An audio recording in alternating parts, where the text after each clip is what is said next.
Mar പാംപ്ലാനിക്ക് synod കോടതിയിൽ വലിയ തിരിച്ചടി. പാംപ്ലാനി അനുകൂല ഉത്തരവ് പിൻവലിച്ച് മാർ മൂലക്കാട്ട്. ഇല്ലാത്ത അധികാരം പ്രയോഗിക്കേണ്ടെന്ന സ്പെഷ്യൽ ട്രൈബ്യൂണൽ.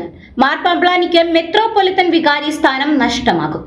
സിറോ മലബാർ സഭയിലെ എറണാകുളം അങ്കമാലി അതിരൂപതയിൽ നടക്കുന്ന ഏകീകൃത കുർബാന വിവാദത്തിനു പിന്നാലെ അച്ചട നടപടികൾക്കായി രൂപീകരിച്ച സഭാ കോടതി നടപടികളെ ചൊല്ലിയാണ് പുതിയ വിവാദങ്ങൾക്ക് തുടക്കം കുറിച്ചത്.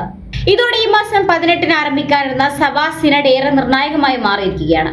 തനിക്കെതിരെയുള്ള സ്പെഷ്യൽ ട്രൈബ്യൂണൽ ഉത്തരവ് മരവിപ്പിക്കണമെന്നാവശ്യപ്പെട്ട് സഭാ കോടതിയെ സമീപിച്ച മാർ ജോസഫ് പാംപ്ലാനിക്ക് വലിയ തിരിച്ചടിയാണ് നേരിട്ടത്. മാർ പാംപ്ലാനിക്ക് അനുകൂലമായി സിറോ മലബാർ സഭ സിനഡ് കോടതി നൽകിയ ഉത്തരവ് സ്പെഷ്യൽ ട്രൈബ്യൂണൽ തിരുത്തിച്ചതോടെ മാർ ജോസഫ് പാംപ്ലാനി കടുത്ത പ്രതിസന്ധിയിലായിരിക്കുകയാണ്. നേരത്തെ എറണാകുളം അങ്കമാലി അതിരൂപത ബസിലിക്ക വികാരിയായിരുന്ന ഫാദർ വർഗീസ് മണവാളനെ പൗരോഹിത്യത്തിൽ നിന്ന് നീക്കണമെന്ന സ്പെഷ്യൽ ട്രൈബ്യൂണൽ ഉത്തരവ് മാർ പാംപ്ലാനി നടപ്പാക്കാതെ വന്നതാണ് പ്രശ്നങ്ങൾക്ക് തുടക്കം കുറിച്ചത്. ഇതോടെ സ്പെഷ്യൽ ട്രൈബ്യൂണൽ മാർ പാംപ്ലാനിക്കെതിരെ നടപടിയെടുക്കാൻ ഒരുങ്ങിയിരിക്കുന്നു. ഈ മാസം 18-ന് ആരംഭിക്കുന്ന സിനഡിൽ ട്രൈബ്യൂണൽ ഉത്തരവ് നിലനിന്നിരുന്നുവെങ്കിൽ സിനഡ് സെക്രട്ടറി, എറണാകുളം അങ്കമാലി അതിരൂപതയുടെ വികാരി ജനറൽ എന്നീ സ്ഥാനങ്ങളിൽ മാർ പാംപ്ലാനിക്ക് തുടരാനാവില്ലായിരുന്നു. ഇത് ഒഴിവാക്കുന്നതിനു വേണ്ടിയാണ് മാർ പാംപ്ലാനി സഭാ സിനഡ് കോടതിയെ സമീപിച്ചത്.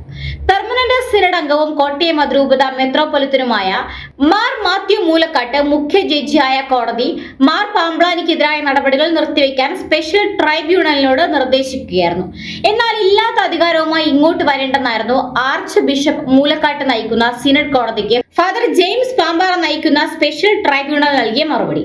കൂടാതെ മാർ പാംപ്ലാനിക്ക് അനുകൂലമായി ഇറക്കിയ ഉത്തരവ് പിൻവലിക്കാനും സ്പെഷ്യൽ ട്രൈബ്യൂണൽ സിനഡ് കോടതിയോട് ആവശ്യപ്പെട്ടു.